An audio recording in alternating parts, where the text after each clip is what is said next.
If you choose to shelter in place, you need to stay put until the storm has passed. I would also encourage you to call somebody and tell them you're sheltering in place. That way, there's some type of check and balance there so that we know that you did not evacuate. Again, we don't want you to shelter in place, but if you decide to do that, make sure you call a friend or a loved one outside the area and let them know. But don't forget to call them after to let them know that you're safe. If you hear trees snapping, this is a very, very valid point. We haven't really had an opportunity to talk about this. If you hear trees snapping around your home, treat it like a tornado. At that point in time, get to an interior portion of your home, most likely a bathroom, get as low as you can. If you have some type of protective material, a heavy blanket, a comforter, maybe a very, very small thin mattress, get to that point, put it over the top of yourselves and hunker down there. Treat it just as you would a tornado. You will hear tree snapping. Pine tree snapping sound an awful lot like fireworks or potentially gunshots. So please make sure if you hear that, act immediately. Get to the interior portion of your home, away from glass, most likely a bathroom, and stay there until you hear that sound stop. If, again, for the people in the Tallahassee area, if all of a sudden it goes from catastrophic trees popping to absolutely nothing, that does not mean the storm is over. What that actually means is you're in the eye of the hurricane. All right? Do not go out and survey damage. This eye is projected to be anywhere from 50 miles wide to 20 miles wide. But again, if it's moving at 21 miles an hour and it's a 20-mile wide eye wall, you may have only 30 minutes, 45 minutes before that eye wall collapses right back on you and trees start snapping again. So again, if it goes from horrible and terrible to absolutely nothing, there's a 99% chance that you're in the eye wall. Stay in place. Do not move. We want to make sure you do that. Don't go in outdoors until it's deemed to be safe. If you lose power and are going to be using a generator, as the governor said, we want you to follow our 20-20-20 rule. There's an opportunity to do the last 20, but we want to keep it outdoors, 20 feet away from your home and away from all windows. You're going to wait 20 minutes before you refuel that generator, and then you make sure you keep it on a dry flat surface, and then invest $20 to get you a carbon monoxide detector and put it inside your home. That'll save your life.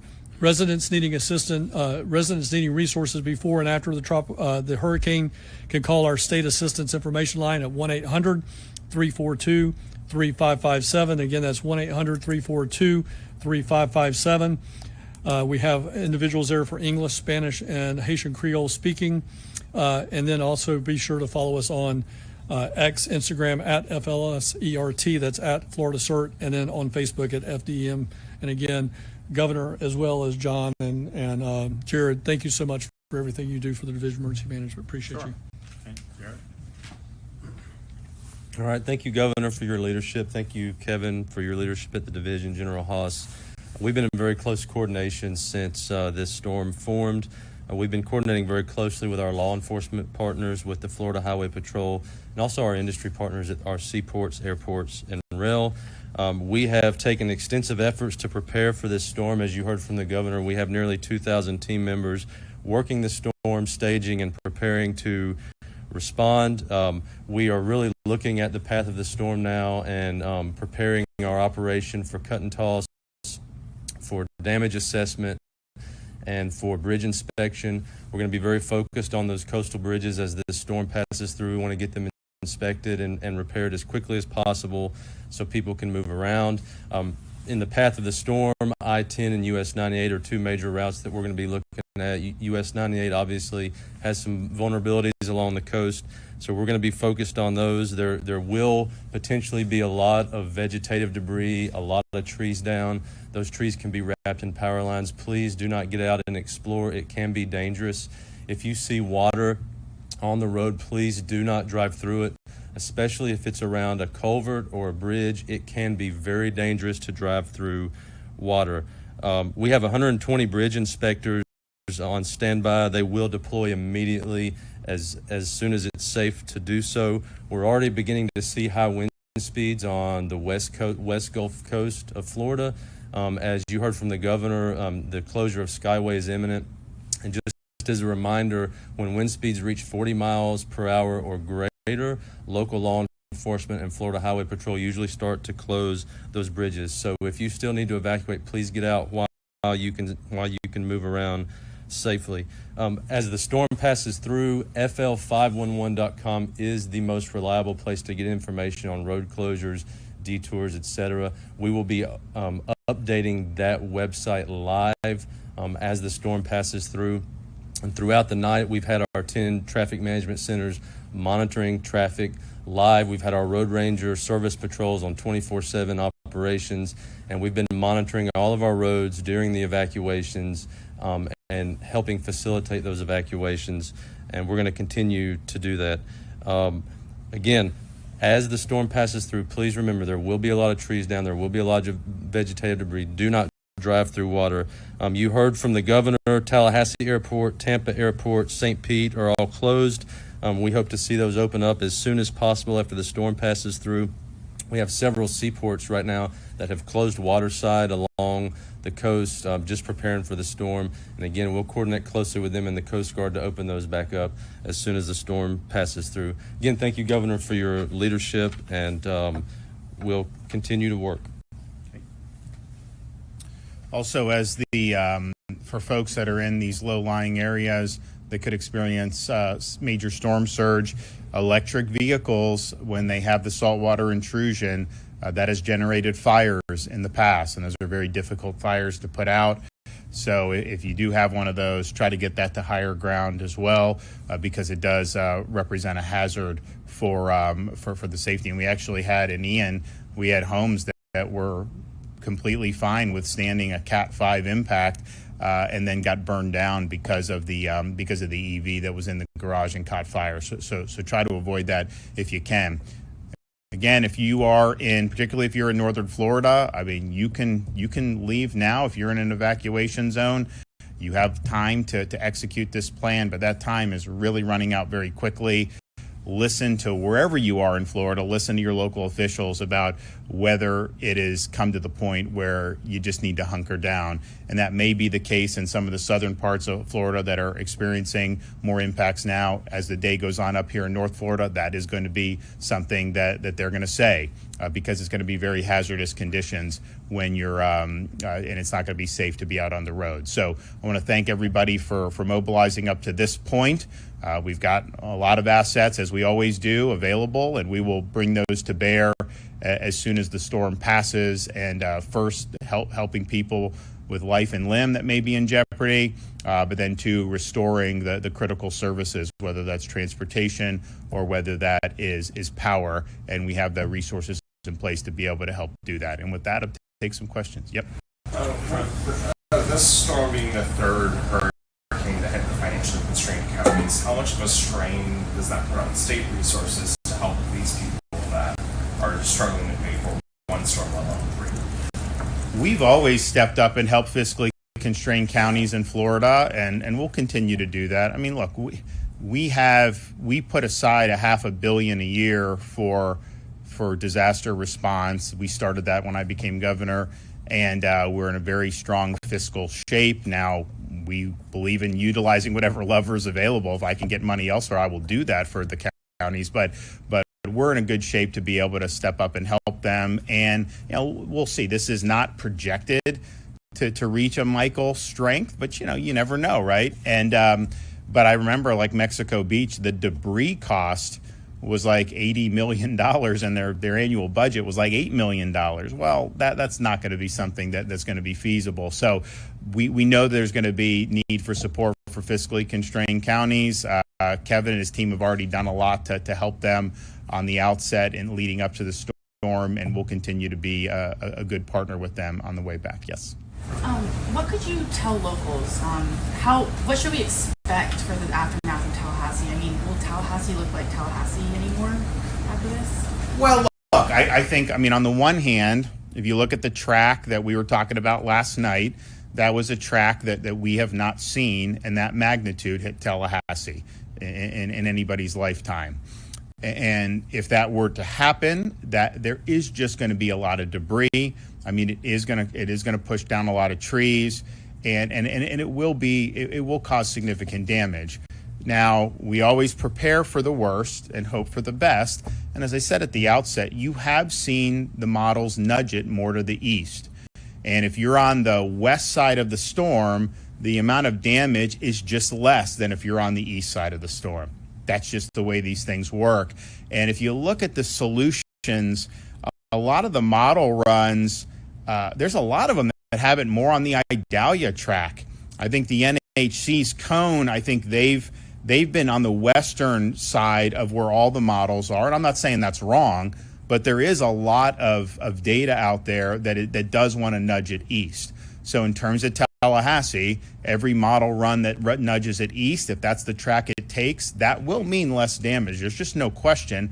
Anything that moves it west is just going to be more damage. And so we're prepared. I've spoken with the mayor of the city. We've spoken with the county leadership.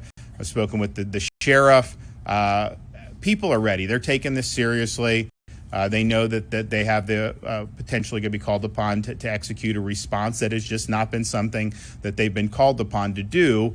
I remember, I wasn't governor, but when they had Hermine, that was not something that there was good preparation for on the local level. You had a lot of people that were without power for a long time. It just didn't seem. That is not the way it's being done this time. So I think that from local up, people are taking it really seriously, and we're going to respond accordingly. But this track change is going to make an impact. And if you told me it was going to hit 50 miles east of Tallahassee, then I'd be comfortable saying that the impacts would be less than what the track was yesterday, because it has to be. That's just the way these storms work. Yes. I'm wondering what the scenario is that you're managing now on the power specifically for the affected Big Bend counties. Are we talking a couple weeks, a month, maybe without power? I mean, just. Well, a lot of times it just depends on the extent of the damage. I mean, we had Idalia. We had that was the fastest restoration from a major hurricane in the history of our responses. And part of it is because we had mutual aid with these electrical co-ops and the municipals.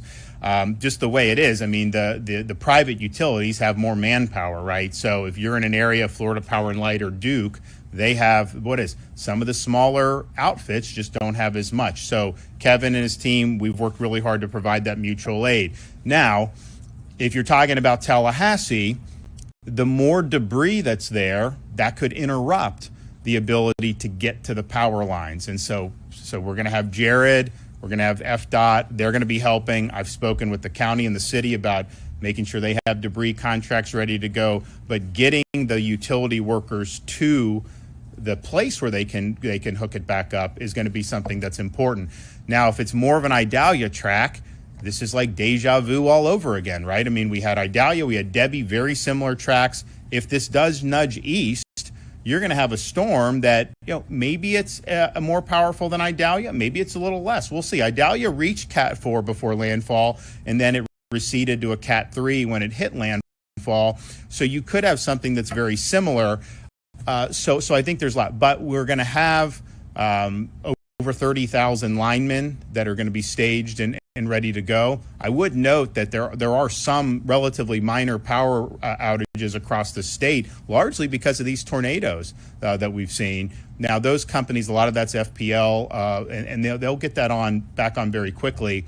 But I think the municipal and the rural co-ops, they've really embraced taking mutual aid. They've embraced going in and trying to get the stuff back on as quickly as possible. Now, if there is damage to not just the lines, but the underlying system that can be destroyed in these things, then that makes it because you have to rebuild the system. Now, it didn't happen in Idalia. It did happen in a couple areas in Hurricane Ian right there on the coast. Now, hopefully, there's not a projection that this is going to be as powerful as Ian, but you never know. This is they've got a great runway in the Gulf of Mexico. The water's warm. It's deep right where the storm is now. It could rapidly intensify. So if you have that structural destruction, then you have to rebuild. We did not have to do that in Idalia. And then what Kevin has been dispatching are these flood protection devices around the utility substations. And I think a lot of them have utilized that up here. So they've been able to do, and what that does is, if you have some surge, if you have a flood, it can keep that substation operating, and that makes a huge difference in terms of the power restoration. So we've got huge amounts of assets that are ready to go.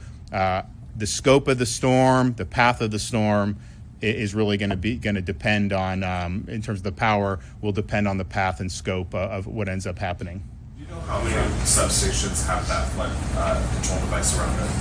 You know, we filled dozens of missions. I can code you out and get you a. Okay. All right. Just curious. Yes. I have a question for Mr. Duffy. Sure.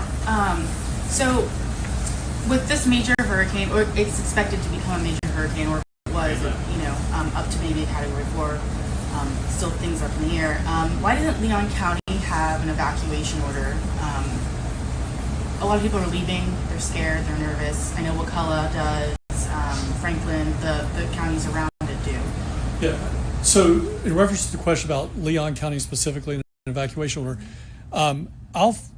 we probably need to fact check that, because I do believe Leon County has an evacuation order right now for low-lying areas and manufactured homes, which makes sense. If you come here, and I'm going to just briefly, if you allow me, Governor, put my local county EM director hat back on. Where we sit at right now is 45, 50 feet above sea level. We are not going to have storm surge impacts here. There is no level A, B, C, D, E, F evacuation zone for Tallahassee. It's low-lying manufactured homes. That is their evacuation order. So again, I want to give credit where credit's due. The governor's been up here talking about the mayor and the city getting much better, the county getting much better at responding to these disasters. And they have been doing yeoman's work at getting ready for what's about to happen. So they have issued their evacuation orders for low-lying and manufactured housing, which is appropriate for this particular storm. We're not going to have storm surge. We're not going to have riverine flooding up all the way into Leon County proper. So, they're doing the right thing as a local former county EM director, and as a state director now. Yes, 100%. We support their decisions on what they've done. They have opened up, I believe, 7 shelters here. They have asked the state to help supplement that, and I believe we have 3 other shelters in addition to that, ready and able to take on individuals in this area. And the thing about, and Kevin's exactly right, you're not in a surge situation when you're talking about Leon, but, and so you don't want to tell people, hey, just evacuate willy-nilly. At the same time, individuals can look at their home, look what's around it, and assess what risk may be there, because you could have very powerful winds. You could see trees start to fall over. I mean, we had, at the governor's place, we had a really big tree there for Idalia, and Idalia was not, right now the track is closer to Tallahassee than Idalia was, and that tree fell over from that. And it didn't do structural damage to the home, but it's just, that was a massive tree. So the closer it is to Tallahassee, and the winds are 120, 125 potentially for what they're talking about, that is going to be. So you just as a resident, you look, you see, you think about, assess the risk, and there may be places, as Kevin said, you could treat it like a tornado, get in a place where you can hunker down, and maybe that's the best option for you. But it's hard to just fashion an evacuation order around that. I think you just got to trust people to make their own judgments. But debris is going to be an issue. Trees falling is going to be an issue. The more the track shifts east, the better off for Tallahassee, of course. The more that it stays on course or toggles back west, if that is possible. And it doesn't seem like that's where most of the models are tugging it right now. But, these things change. There's a lot of different factors on there that will, of course, mean more damage if it's a more westward path. But I think people can make their judgments about that. But we do have, in almost every storm, we have people that are not doing anything wrong. They're taking the storm seriously, and then a tree falls on the home and can cause fatal damage. And we've seen that. We had I think it was a young girl in the most recent, was just they weren't doing anything wrong, and it's a tragic thing, but that is a possibility, especially when you're talking about an area that has as much tree cover as Tallahassee. Okay, thanks so much.